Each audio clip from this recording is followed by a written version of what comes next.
viewers, and welcome to Jaama FM, Radio Vision, online radio and television station. I am Pastor Forbes from the station here at the Gateway Abiding Word Ministries in the Gambia. Apart from God, whose grace and mercy keeps me, apart from my parents, my siblings, my wife, daughter, church, everybody else, we all know that there are very few things we can boast about if not for our teachers. The people who we listen to more than even our parents, the people who we feared more than even our parents, the people who really poured out into our hearts information, training, ethics, discipline, more than we could ever have paid for by school fees. Some of these people are legendary while they are alive, and I think we must always remember to celebrate them while they are on this side of eternity. I think the year must have been 1985. Together with 4 of my friends from university, I went to Sierra Leone to preach. I was a student. But there were 2 friends that I'd come to know who were Sierra Leonean and Nigerian. The first one's name is Nkechi, and her brother's name is Ifeanyi. Nkechi is a mathematics brain, and Ifeanyi is an architect, and there's an Ndidi who is a medical doctor between them. Now, because I was going to Sierra Leone, they asked me to meet their mother. Their mother was called Mrs. Agu, tall Sierra Leonean disciplinarian woman of one of the schools, Annie Walsh or school FSSG. And when I met her, and I could see the spine of discipline, correct English, everything you expected in the head of a school. And I'm still friends with her children. I have somebody in the studio today who reminds me of Mrs. Agu. I have Mrs. Hannah Harding, the head of Gambia Methodist Academic School, arguably one of the best, if not the best schools in this country, academics, pastoral care, discipline. She's also the president of the Association of Private Schools. And everything that I think of Mrs. Agu, I see in you, Mrs. Harding. Welcome to Jaama FM. I call you Auntie Anna. It's my immense pleasure to have you with us, ma. Thank you very much, Pastor. Thank you for having me. So, Auntie Anna, we are going to chat. About 2 weeks ago, because of some things that have happened in some schools, I had 2 of your ex-students who are in this church, Abiding Word, the Gateway. And one is a tall gentleman, plays basketball. Another one is a tall lady. I think she's now studied law. And both of them, as if they had looked at each other, they said, Pastor, that will never happen in Methodist Academy. So here is your school in this country. We're having all kinds of challenges. How do you manage it, ma? Pastor, you don't look like somebody who beats kids, or is there a face I don't know? No, there isn't. How do you manage it, ma? It's a challenge, actually. But with time, you are able to manage things. Right? And I suppose with the help of God, you are able to calm things down when they want to get out of hands. And with experience, you are able to succumb to most situations and manage them fairly well. Well, you have a reputation for that. And it's without a stick. Sometimes the stick comes in. Good. But I think the success of Gambia Methodist Academy cannot be claimed by any one person. Right? I think it's a teamwork. Yes. And for you to be able to manage a staff of about 60 people or plus, yes, you have to have some basic leadership skills. I was just going to say, it falls or rises on the leader. Yes, and you cannot be a desk head. You've got to get up and be part of management by moving around. Yes. Wow. And be part of them. And to let them know that, look, I have been there before. I was a teacher myself. I was a student myself. Right? And I went through the ranks. And you're a parent too. Yeah, and I'm a parent so you know also. The whole show. So you've been in all the scenarios and you know just how things are done. So you get off your chair and you are part of them. And if they see that you are not bossing them, and this is an act that you can be involved in and do it perhaps even better than them, then they come down and they work with you. Wow. Yes, and you share the same vision and you achieve the same goals. Wow. Yes, because for example, during exam times, I'm on my legs. I walk into class. Sometimes I help share out question papers. Yes, I do that. Really? I go around, I check. They want paper, I run around, I pick it up, I send it to them. And, so when they see you are on the ground, I mean, everybody knows that this is business. That's right. Right. So That's we work together. So it's leadership by example. Yes. How did you get into teaching, ma'am? Mom was a teacher, dad was a teacher those days? Are you from the teaching family? Well, my dad actually was a teacher. I see. Yes. But I don't know. I don't think I took it from him. No, I just admired my teachers in class when they came. And those were teachers those days. Exactly. Wow. I admired them, and I suppose this was the profession I was exposed to as a child. And I got to love it, actually. So I grew up, and my father was a teacher also. I grew up and I think that this is a profession I would like to engage in. So how many years now? I started teaching in 1979. And this we are now in 2024. Wow. Yes. I left college and I went back to my school and I started. Years. Yes. No regrets? No regrets, actually. But I don't know. I always say to myself, should I come around again? I don't think I will get into the teaching field. What makes you not think so? Is it the money? Not lucrative enough.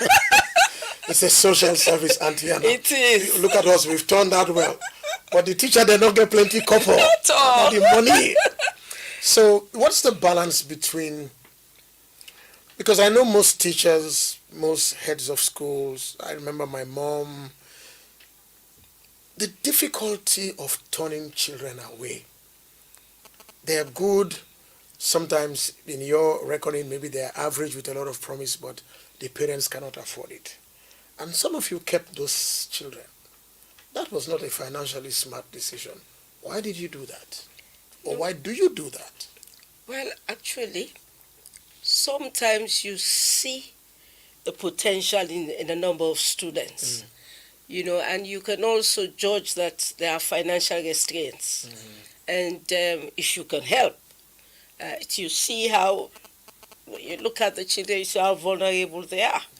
Yes, so you want to go a stage further than just within the social environment or the academic environment that you are, and the clauses and policies you have to work within. You go beyond that. That's where the motherhood comes in. Okay. And you empathize with them, and so you go out to see how can I help. Wow. And whose door can I knock at. So sometimes it could be very challenging, because if you are heading a private school, resources come from nowhere else except from the fees. Yes. So the fees have to go up, and parents have to pay. You have to run the school with that. But at the same time, there are one or two students that they just can't pay. You cannot close the door. So what we do is we have our arrears list, for example. Wow. Yes, and you keep an eye on it to see who are the perennial debtors. Oh, Lord, school. Well, who are those whose names never get out of the list? And sometimes you look at them, say they are helpless. I mean, if your parents cannot pay, there's nothing you can do as a child. You see? Yet your heart, as even a mother, cannot allow that child to be at home. No. So we sometimes I turn a blind eye. I keep pushing them. I call them, look, you've got to get your fees paid. Tell your parents. But then when they leave the office, you say, no, something has to be done. Right, so I have a list sometimes, and I wait sometimes. God is just good. People come around and, yes, and they say, is there any help we can give? I hope somebody's listening, because this is something we should be doing. I'm feeling guilty here myself. Yes. So maybe there's some. Auntie Anna, I want to ask a question, because I know heads of school, teachers, long-time seasoned people like you, sometimes I get to hear that they even have lots of secrets. The mother will come, the husband is not giving me money, this and that.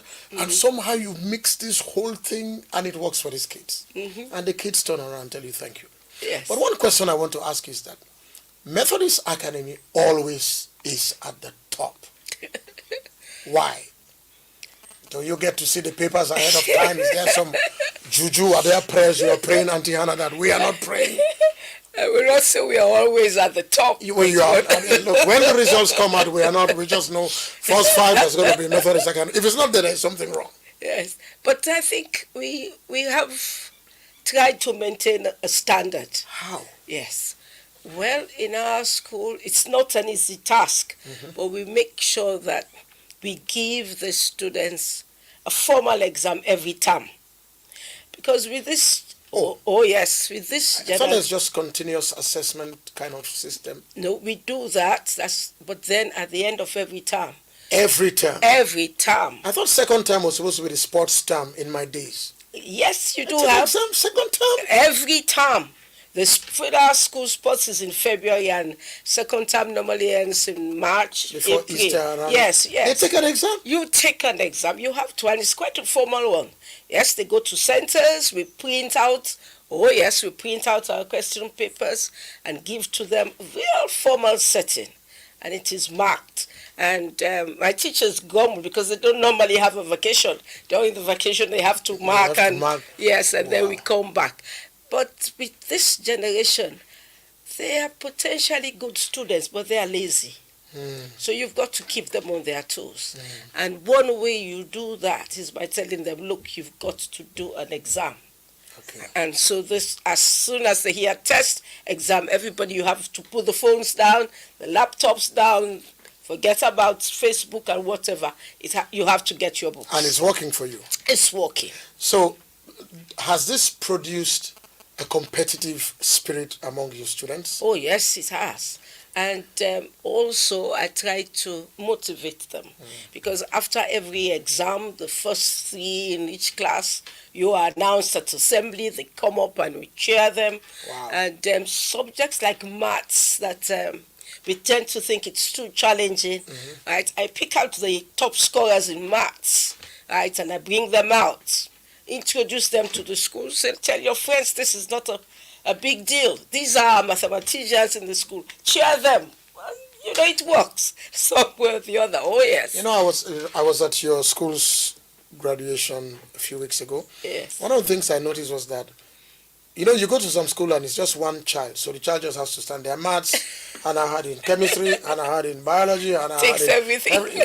But I saw that it was quite spread, and that was a good sign to me. Oh, yes.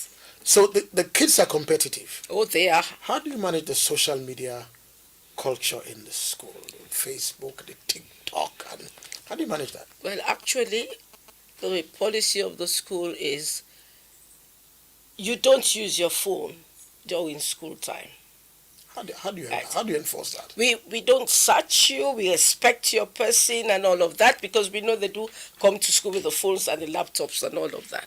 But what we are saying to them, when it is class time and the teacher is there, nothing like that. You can use it at home or after school if you want, but not during school time and distract others. Have you had to confiscate any phones? Oh, yes, we do. Because the thing is, when you see them with the phone, it's not anything educative. Yeah. It's films and, that's what they're doing. And those who sneak and bring the phones in distract others. You see, so that's the thing. So you seize a child's iPhone 15 Pro Max. Oh, yes. You don't have a father breathing down your throat. Oh, they do come. But it's down on paper that that's the policy of the school. Oh, yes, that phones are not allowed. We are not searching them, but if we find you using it during school time, we'll seize it. Wow. And it stays in the school until when you're leaving, finally. The battery will die. And here, second question. Car spinning, drifting. Does that happen in your school? It doesn't happen in the school, but around the Around environment. there. But it's not your case. Yes. I don't think so. I would not swear, but no, I don't think so. I don't think so because we keep warning them. Yes, and now that they have constructed this roundabout very close to the school, right, we've been experiencing some screeching sound once in a while. But we keep talking to them that this is extremely dangerous, and that if you hear it, because sometimes when they hear the screaming, they want to rush to the gate to see what's happening. And we've called their attention that this is not safe. Right? If they lose control of the vehicle, they're coming straight at you, and you will not have time to escape. But the spinning, it seems to be concentrating on your end, sir. This church end, stadium end. We are the headquarters. we are the headquarters here. I think so. Sometimes I see them with the paramilitary. They will stand and wait until the paramilitary are tired and go and So, Mrs. Harding, what honestly now, what's the number one best subject in Gambia Methodist Academy? Is there anyone? Well, no, but I think our science stream, yes, we were trying to push science a bit, encourage the students. And when they do opt to join the senior school, right, we have a lot of them opting to do science right, at the school. In fact, we had just one stream of science before, but due to the pressure, we've had a second stream. Good pressure. Yes, good pressure. Some pressure is good. We've got a second stream going. So the science students actually are very hardworking. It's the crop of students we normally have who offer science. Yes, they're extremely hardworking. They do good grades, have good grades in. But that's in not the school's science. Bias, because what happens to commerce, arts, and No. You don't have a bias in anything. No, we don't. Okay. No, we don't. But like I said, what we see, the keenness, the eagerness to learn, right, and to succeed and to compete. We see more of this trend, right, in the science students, and they do extremely well. Wow! Extremely. And you have an active parent-teacher association board, those kinds of things. There's a great synergy. Right, we have a very supportive PTA. That's good. Right, very supportive PTA. Yes, they've given the schools so much stuff. Our generator they've given us, yes, and right, they've just helped us to complete our basketball court. Yes, they've given us, I think, about 100 chairs for our hall. Oh, they come in all the time. So can I make an appeal for you then? I think they need a school hall for the graduation, so that we are not under those tents. It was hot that day. Yeah, but I think it's better outside than inside. Right, if we're going to have it in the hall, then we need your AC. Well, the PTA people should shape up and put ACs all over the place. So, Mrs. Harding, I'm not an educationist, but I think that sometimes you must go the whole 9 yards. And I've said to a few people like that, you have a primary school. What's the point in just having a primary school when you're going to feed another person's business with a high school? So what's the point in having a high school when you're going to feed another person's university? Any Gambia Methodist University, academy, something, somewhere? Not yet, but I'm happy to say that one of our board members, who is also a clergyman, yes, has said, look, we've got to be thinking along these lines. You think so? Yes, he says, we've got to be thinking along these lines, and we've got to have our own university very shortly. Wow. But it is very challenging, Pastor, very, very challenging. It's an expensive exercise. You've got to have funding to do it. The situation now is the schools, the Methodist schools, are the source of funding for the church. Wow. and the ministry. Wow. You see, so if you're going to start a university, it means we need to get funding from outside. Wow. Yes, to get it going. What's your school like in sports? I don't hear your name in sports. I saw book. I don't hear your name in sports. That's what people say, but we do have an active sports. Anybody listening to me, do you hear Gambia Methodist Academy in sports? We do every year. We do have our sports meet. That's inside. Yes. I hear you they have something called a Fanta quiz competition. I hear your school in all these cerebral academic book things. No, but we do take part in sports, yes. In fact, there is a tournament, a basketball tournament that is organized every year. It's in memory of one of our students. Okay. Yes, who was a very good basketball player. Unfortunately, he passed away. So this tournament is organized in his memory every year, and we do take an active part in that. We've just about completing our basketball and volleyball court. Once we have a team, football team, basketball team. Oh, really? We do. They invite us and we go out and we take part. Do they bring any trophies home? They do at times, yes, Pastor. It's just the book trophy. It's just the book trophy. But I know, Mrs. Harding, really, you've talked about your great team, you've talked about the PTA, the board and all that, but I'm sure you carry this school in your heart. You've been there for how many years now, ma'am? I got there in 1999. So that's 25 years or so. Yes. A quarter of a century. And you've seen tremendous growth. So take me back to 1999. When you got there, did you think there was potential for this school to have this name that it has now? Well, I should think so. Really, because we had a very dynamic head also, and the person of Mr. Isaac Good. Yes, I remember him. I got there and I saw that this is the kind of setup I would like to work in. Yes, because this is the kind of leadership I admire and have been exposed to, and I would like to work with. So I saw the potential that if we work hard, yes, we could be able to compete with other Gambian schools, and it will grow. But frankly, I didn't know we would get to this height. I didn't know. But here you are. There we are. Now, I'm not going to ask for names, but I'm sure there are schools hot on your heels. Oh yes, they are. But like I said, we don't make a noise, we don't fuss, and our school is not as big as the other schools. But it's a niche. Because you remember we had a situation when a parent came to me and by every way possible, Pastor, my son must go to that school. Pastor, I know the woman. I know you know the woman. Pastor, my son. And that spoke volumes. Because it's not as if there were no other schools. It's true. But it had to be Methodist Academy or no other school. And thank you for taking him now. Thank you, sir. Yes. And I hope he's doing well. I think so. I hope he better. I hope he's better. So you've really carried the school in your heart. Yes.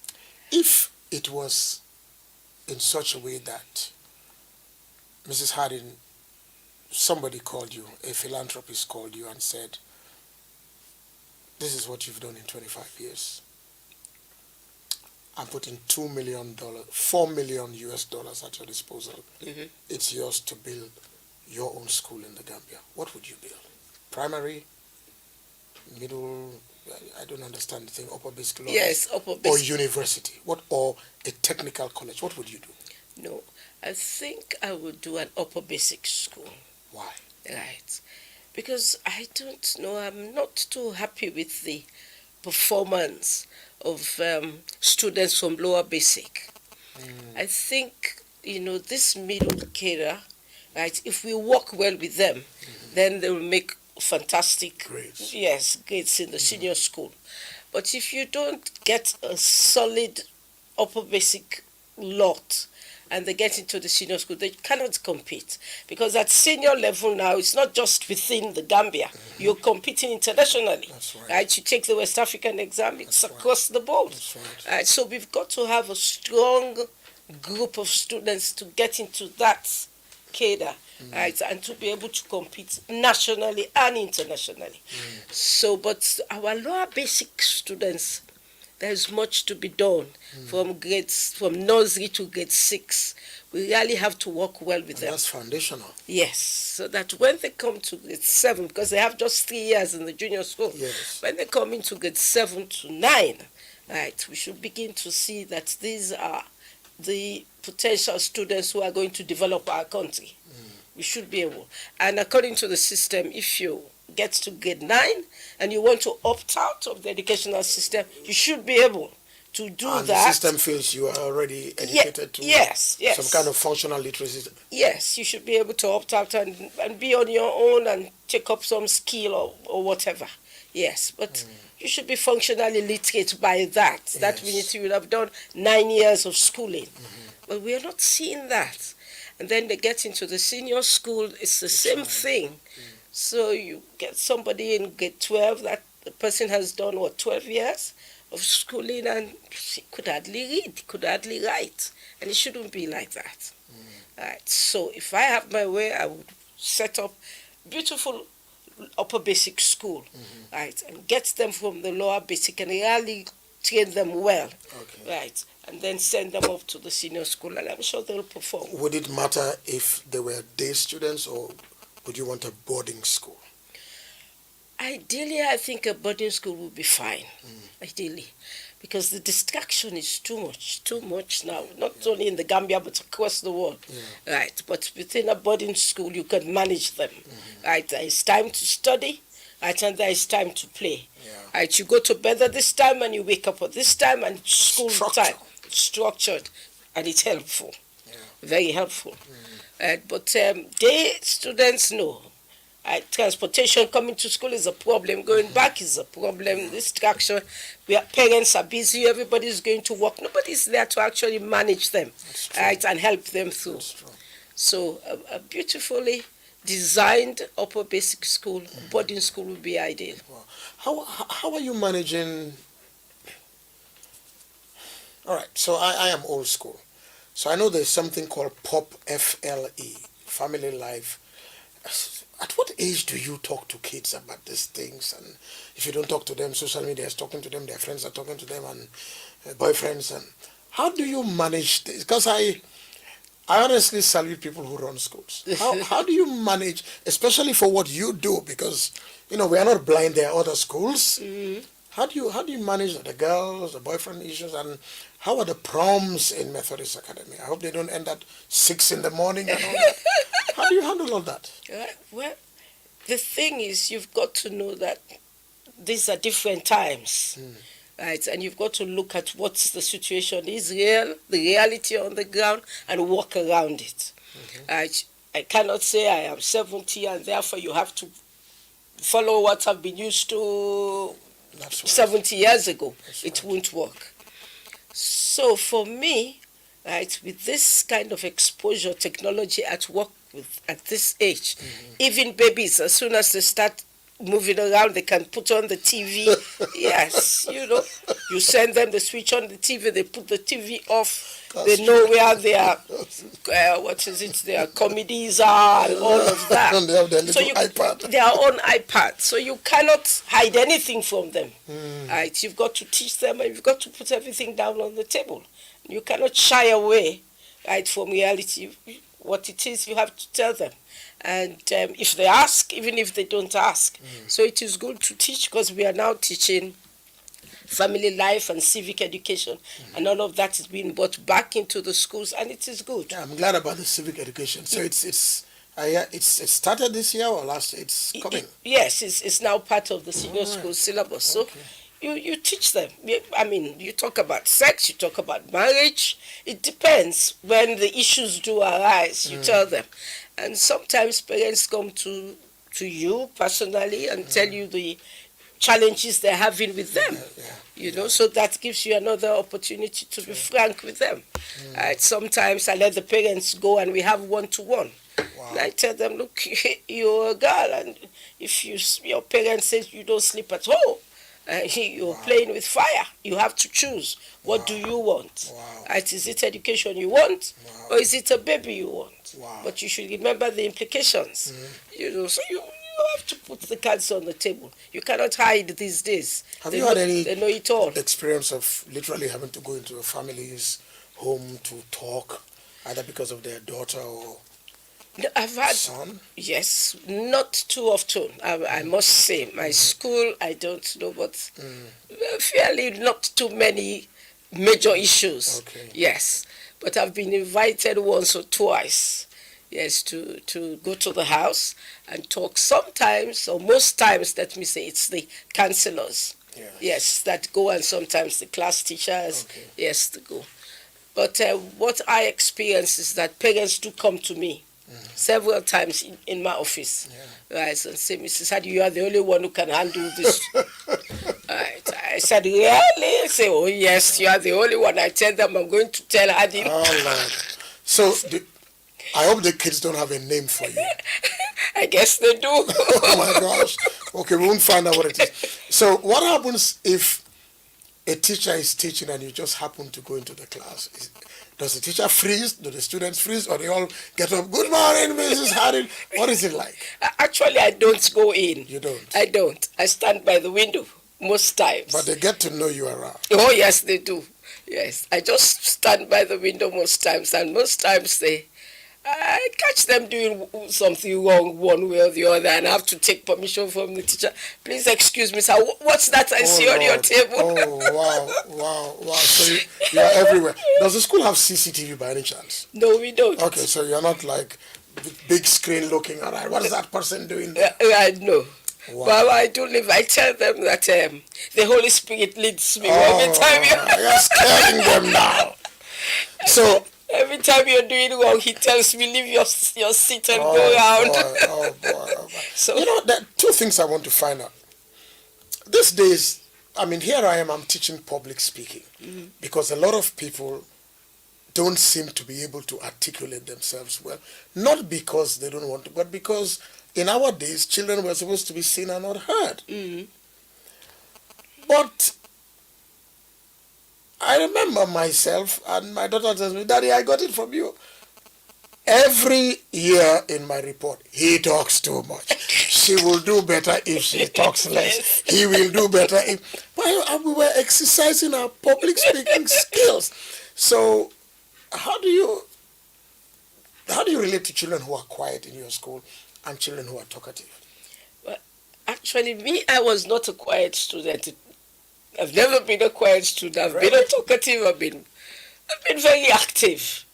Right. So children that are really withdrawn and quiet are not my friends, actually. Oh, yes. And so how do you also handle that new child that has just come in, maybe from India or Norway, maybe a biracial child, Gambian, his mother is Swiss, and they come to the school and the re-entry is not easy? Have you had kids like that who could probably even barely speak English and now they're even speaking Wolof, eating ebe and all that? Have you had that? Yes, we have. Gambians get married and they come in with their children most of the time. But I must confess, I am never too excited having them. Yes, particularly those from the States. Okay. Right? There's an entitlement about them. Yes, they are hard to handle. Hey, man, I'm saying I don't like this. I hate you. Yes, they don't settle down well, and they find our system rather too conservative, perhaps. Probably don't want to wear a school uniform or something like that. No, I think they do, but they are, I don't know, the majority of them seem rather restless. Cannot sit still and learn, contain themselves in the school. No, the distraction is always there. I don't know why. I hope they don't come with their parents' cars to school, driving their cars at 14, 15. No, I think we have the seniors. We have one or two boys in the final year who I think come with their cars but once in a while. But they're over 17 or so. Oh yes, yes. But apart from that, they are calm. But All right, so Mrs. Harding, can I safely say your daughter had the liberty to grow up, or was this teacher, mother, eye on her all through life? Because I can tell you my story. If we didn't do a certain amount of sums, no dinner. I never went to studies. People say, oh, you used to go to Mr. Falls. I never went anywhere. Mhm. My parents, my mom in particular, would buy this past WAEC exams, quantitative verbal, and you had to do the thing. If you didn't pass it, you won't eat your dinner, and you'll be marking it, and didn't you know that the answer was... So, were you soft and nice, or were you go disgrace me? Oh? The way where they train people, they pick, now so I go train you.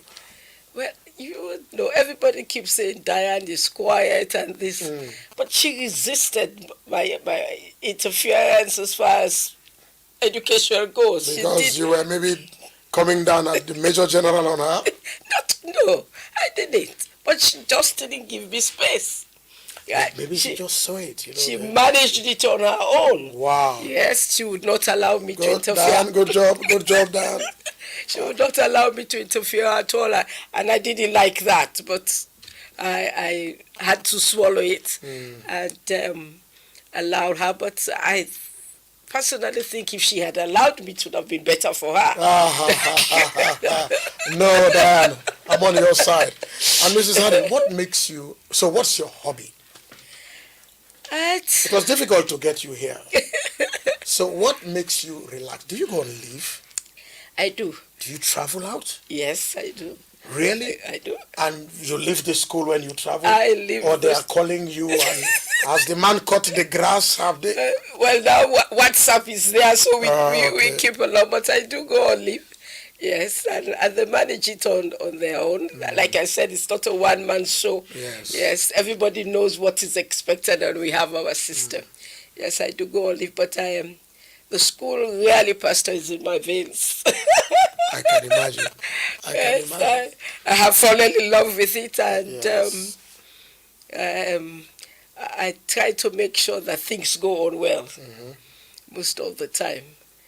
Yes, my hobby, I like sewing.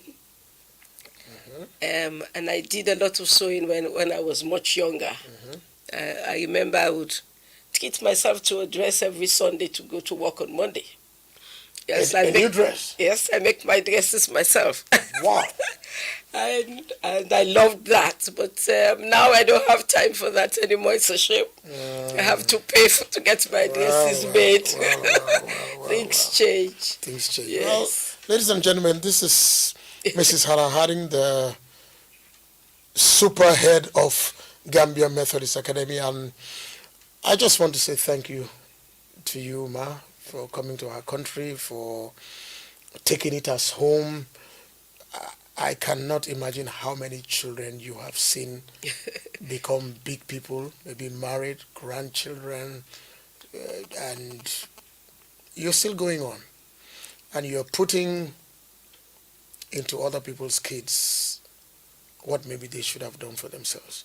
So I'm going to ask you, Ma, maybe you can look into that camera. What would be, if there were three things that were on your heart for this school, that maybe partnership, way out of what you usually get and where your obligations and your concerns and your primary purpose are, but maybe there's somebody listening out there who said, so is this the woman?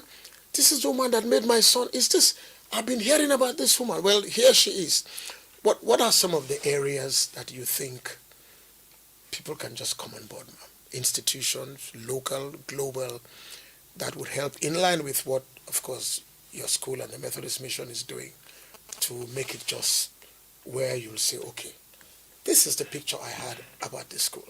What would you say? 1, 2, 3 of them? 4? Well, we would love to see the school expand. Okay. And because the space we have now is very, very limited. Tight, yeah. Yes. We would love to see our school expand. We would love the government or anybody to provide us with a better space. Okay. Right, so that where we are now, we can convert to just upper basic, for example. Okay, so Yes. you have both there. Yes, both senior school and upper basic. Oof. Yes, so it's quite limited. We have just 3 classrooms of upper basic, and then 1 classroom each of the senior school. Yes, so it's quite, And you have a quite good science tough. lab, computer lab, and all those things? Yes, we have. Okay. We have. So we would love to expand a bit. And if that is possible, then I'm sure the church would give this country a good crop of students. Wow. A good crop of students. Like it's always done in the history. Okay. What else would you... And Is there any foundation? Are there any needs for scholarships and needy students and anything like that? oh yes, we would love to have philanthropists coming around, right, and helping, because we do have some potentially very good students, right, and they are being hindered financially. And sometimes it is embarrassing to go to class and ask a student out because of fees. I feel it very, very much most of the times. And those group of students are there, and if parents or the public want to help, it would be nice. This bias about saying, well, you are in a private school, so... it doesn't fly. I mean, it's like what people say about the private hospitals. It doesn't fly. Help is help. Help is help, yes. I get yes. that. I get And if I'm a child and this is my choice, somebody should be there to help me. Yes, so we would like to see that and you have see a the school school bus or something develop. like that? Yes. Okay. In fact, we have just written through the PTA, we have written to the boss corporation and asked to see if we can have a bus to bring the children to school, particularly from Banjul. Okay. Yes, I am Banjul to come, but we've not had a positive response from them at all. Again, because of this private school issue. It's a private school, but it's a public school. Yeah. It is a Gambian children, and we all have the same goal, you know. So that bias should not be there. Yes, right? And if a school is performing, I think everybody should come on board to help, right, to see that school succeed. So these are areas that I think the public can come in and help us, and it will be beneficial to the society. I'm sure somebody is watching, some company, some CSR corporate. I know a particular bank that comes alongside you. I know that already, but maybe not just Trust Bank. Other banks should also come. Exactly. Other institutions. But finally, Mrs. Harden, school has closed. No, we are closing on Friday. Right. So when 19th. When are you expecting the results? The junior school, upper basic, they're still taking their exam. Gabeka is on. They finish on Thursday. Right, and most probably their results will be out in September. Now the seniors, WASC, they've taken that already, and I'm sure their skips are being marked. So by mid-August, most probably their results will be out. All right. So as modestly as you can, Gambia Methodist Academy, you are not expecting C's, C pluses, B minus. No. No, I know that. And this year actually, we have 3 outstanding students that have just taken the WASC exam. And I would not be surprised if we can get 9 A's for one of them. I will not be surprised. I don't think anybody will be surprised. And your students go where? Canada, US, Sierra Leone, Ghana, Nigeria? Yes, they go all over. And a good number of them are now going to Ghana. Yes, the universities in Ghana also. They are all over, and they're doing extremely well. And I'm also happy because a good number of them are coming home. Good. Yes, they're coming home to serve, wow. Which is also a good thing. So when you have more students than you can take, what do you do? Well, that's a big challenge. We draw the line. Because the students who come, they set the standards, and this is what I tell parents. Now, if you have an opening for 35 students, and you have 198 of them coming to take the exam, right, vying for 35 seats. So they set the standards. It's got to be A. A plus, A plus, A plus. We will take the best 35 out of the 98. And the rest of them, do you recommend, or that's not your business? Go to that school. You don't. No. But the other thing, we make parents know that don't put all your eggs in one basket. Don't think it has to be Methodist Academy. It doesn't have to be Methodist. It has to be Methodist Academy. Ask the parents. It has to. That woman. It has to be Methodist. I mean, I was just no other way. It has to. Pastor, my son has to go there. And I loved it. And you know, she said she doesn't walk far from your school. She can keep an eye on him. He doesn't have a cell phone. It has to be Methodist Academy. It has to be Methodist. I know what they do, Pastor. And when you said, okay, let him go to that, she said, no, I want the signs. That was a good problem to have. And again, thank you on her behalf. Thank you for doing that. Auntie Hannah, I want to say thank you so much. I know people say the best is yet to come, but what better can come from Methodist Academy? Maybe that extra school, and maybe the help that can come from people in the diaspora. As you know, Jaama FM is online, so it's going around, and we're asking people to just share. This is part of the transformation, the mind shaping, the life transformation. I will always remember my teachers. I've gone to supermarkets and paid things for my teachers. I've sent hampers to my teachers. Because you look back and you are grateful. I appreciate it. And maybe I should take the bold and humbling approach to say, on behalf of all those parents, 25 years, thank you so much, ma. Make a talk na Creole. Thank you, ma. I won't try in Wolof. You understand that one? We tell you thank you, but thank you so much, ma'am. And I think it will be fun to be in your school, the way you talk, your approach, your laughter, your simplicity, your mother heart. I think it's old school. I hope there are teachers like that and heads of school like that. But thank you, ma'am. And anytime Methodist Academy wants to do anything, know that you also have a station here for us. Right. Thank you so much. Thank you very much, Pastor. Pleasure. Thank you for having us. So, and congratulations for your studio. Yeah, thank you. We feel so good. So, ladies and gentlemen, the head of Gambia Methodist Academy, Mrs. Hannah Harding. The school is just on the way. If you are outside the Gambia, just ask for Gambia Methodist Academy. Everybody knows it. Or ask for Pastor Forbes Church. I'll show you where it is. And let's do what we can. And just little drops of water make the mighty ocean.